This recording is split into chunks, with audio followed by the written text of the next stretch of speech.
আমি যখন জয়েন করলাম তার আগে সেরাদির সঙ্গে অনেক কথা হয়েছে, অনেক ভিজিট হয়েছে। একটু একটু বিশ্বাস করেছি তাদেরকে, সেরাদি পলদাকে। এবং যখন সে আমার বাড়ি এসে জয়েনিং লেটার দিয়ে গেল, আমার খুব খুশি লাগলো। এবং আমি কাজে জয়েন করলাম, তাই অনেক খুশি লাগছিল সেই সময়। কেন, আমার অনেক কষ্ট চলছিল পেছনে, তাই সেটা আমার খুব খুব খুশি, আনন্দ। আর আমার আরও আনন্দ হচ্ছিল যে আমি একটু একটু সেলাই কাজ জানতাম। তো খুব খুব খুশি হয়েছিলাম সেই সময়টা, এবং অনেক অনেক বিশ্বাস করেছিলাম। তার কারণ বিশ্বাস করেছি, আমি জানতাম যে এনা বিদেশিরা একটু একটু কাজ করছে এখানে কিছু কিছু মেয়েদের নিয়ে। তো সেটা আমি দেখতাম, আমাদের পাড়ায় অনেক মহিলারা কাজ করতো। সেই জন্য আরও তাদের প্রতি আমার বিশ্বাস ছিল, এবং তাদের কথায়, আচরণ, ব্যবহারে, তাদের সব কিছুতে একটা বিশ্বাস আমার মধ্যে জন্মায় যে হ্যাঁ, আমি এদেরকে বিশ্বাস করতে পারি এবং সত্যি এরা আমাকে কাজ দিতে পারে।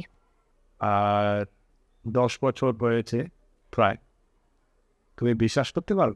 হ্যাঁ, বিশ্বাস করতে পারি বলতে মনে হয় একটা আশ্চর্য কাজ ঈশ্বর করেছে যে 10 বছর চাকরি হয়ে গেল এই স্থানে। ঈশ্বরের এই পবিত্র জায়গায় 10টা বছর আমি কাটিয়ে দিলাম, তাই খুব খুব খুশি।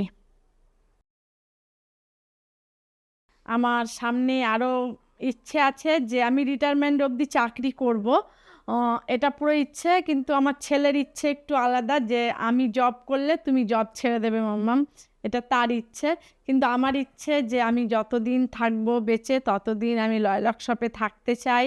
এবং আমার আরও ইচ্ছে আছে যে আমি নিজস্ব একটা বাড়ি করব, এবং আমি, আমার সন্তান, আমরা, আমার হাজবেন্ড, আমি যেন খুব ভালোভাবে থাকতে পারি, এবং এই জায়গা থেকে একটু অন্য জায়গায় যেতে চাই, এবং পরবর্তী জীবন যেন আরও সুন্দর হয়, আরও ভালোভাবে চলতে পারি।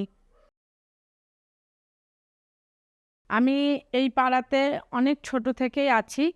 তো অবশ্যই আমার নিজের মাসি, মা, ঠাকুমা, আমার পিসি, আমার শাশুড়ি, তারা সবাই লাইন কাজ করতেন। তো আমি দেখেছি অনেক কষ্ট তাদের জীবনে, এবং আমি এখনও দেখতে পাই যে অনেক কষ্ট অনেক মহিলাদের জন্য। তাদের হয়তো একটু বয়স হয়েছে এবং তারা এখনও সেই রাস্তায় লাইন কাজ করে, তাদের ঠিকমতো হয়তো কাজ হয় না, অনেকের অনেক কষ্ট। তো আমার এই পাড়ার জন্য ইচ্ছে যে এরকম ব্যবসা, মুক্তি ব্যবসা আরও হোক, এবং অনেক মহিলা আরও আরও উন্নতি পাক। যেমন আমরা খুশি আছি, যেমন আমি খুশি আছি, তারাও যেন খুশি পাক, এবং যেন আরও তাদের বাচ্চা কাচ্চা বা আরও সব যাতে তাদেরকে লাইন কাজ আর না করতে হয়, সেই ইচ্ছে আমার এই পাড়ার প্রতি আছে। এবং আমি আচরণ, আমার ব্যবহার, আমার কথাবার্তা, সব অনেক কিছু আমি শিখেছি এবং এই স্থান থেকে। এবং আমি আরও শিখেছি যে কিভাবে আমি আরও নম্র হতে পারবো এবং আমি আমার রাগ কমাতে পারবো, সেগুলো আমি এই জায়গা থেকে শিখেছি। এবং অন্য আমার থেকে ছোট হোক বড় হোক, কিভাবে তাদের সঙ্গে চলবো মিলে মিশে একত্রে, সেগুলো আমি সব এখানে এসে শিখেছি। তাই সেটা অনেক অনেক ধন্যবাদ সবাইকে। ও, খুব মজা করব 10 বছর পার্টিতে। তার কারণ হচ্ছে যে ভাবতেই পারি না 10 বছরের পার্টি। তাই একটু একটু আলোচনা হয়েছে কুড়েল ভাইয়ের সাথে, সে বলছিল খুব খুব সুন্দর পার্টি হবে, আর আমি শাড়ি পরবো, আমার ইচ্ছে আছে, এবং খুব মজা করব, খুব আনন্দ, খুব বড় বড় সেলিব্রেট করব, যাতে 10 বছর হয়ে গেছে মানে ভাবাই যায় না। তাই খুব খুশি আছি।